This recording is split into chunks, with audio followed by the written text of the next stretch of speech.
So I have a little razor saw here, and you want to be very careful with this, because obviously you don't want to make any mistakes.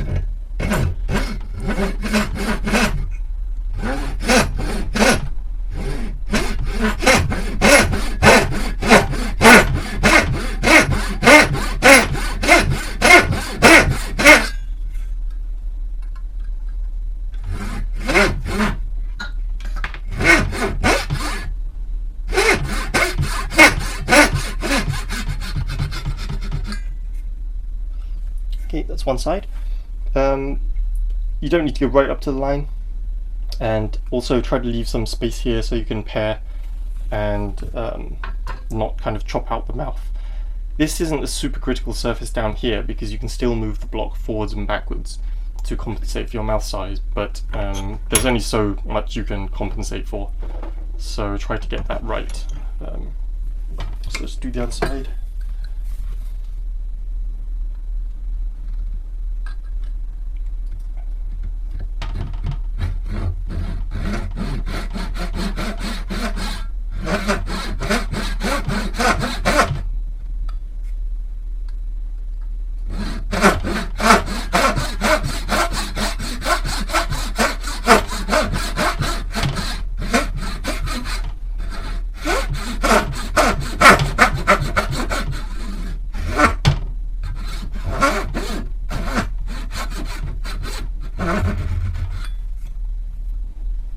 Okay, so here I have these chopped. You can go ahead as well and chop kind of curves in here. This will help clear out the waste.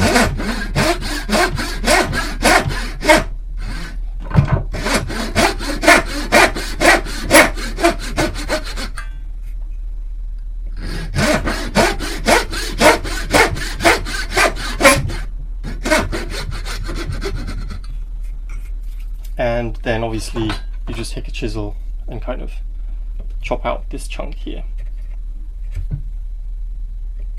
I'm paring more than chopping at the moment because I don't really have a solid bench.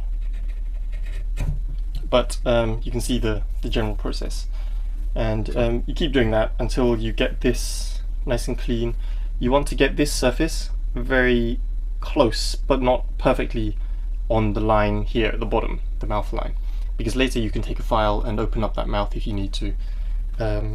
It's a lot safer that way.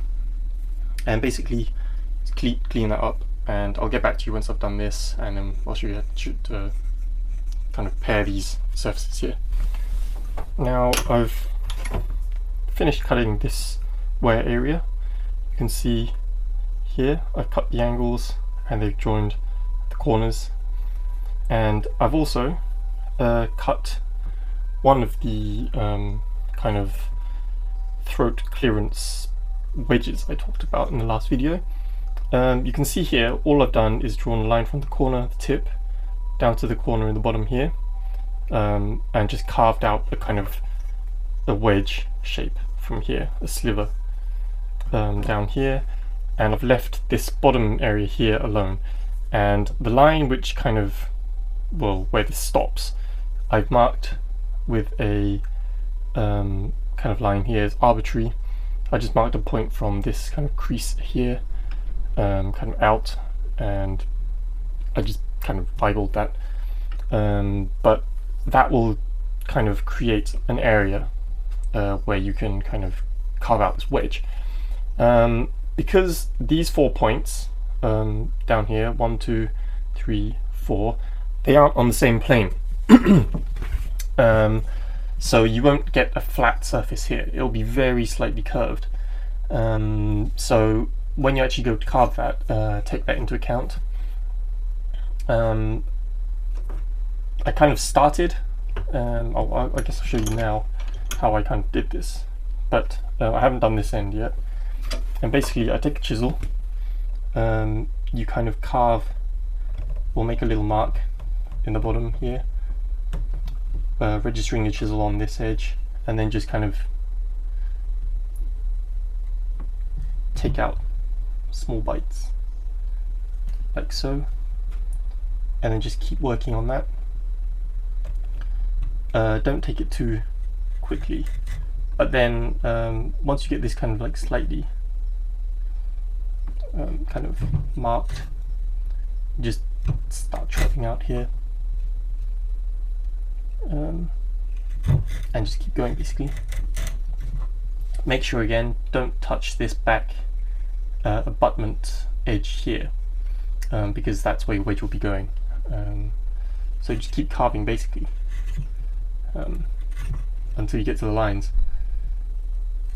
I actually did this end by mostly chisel.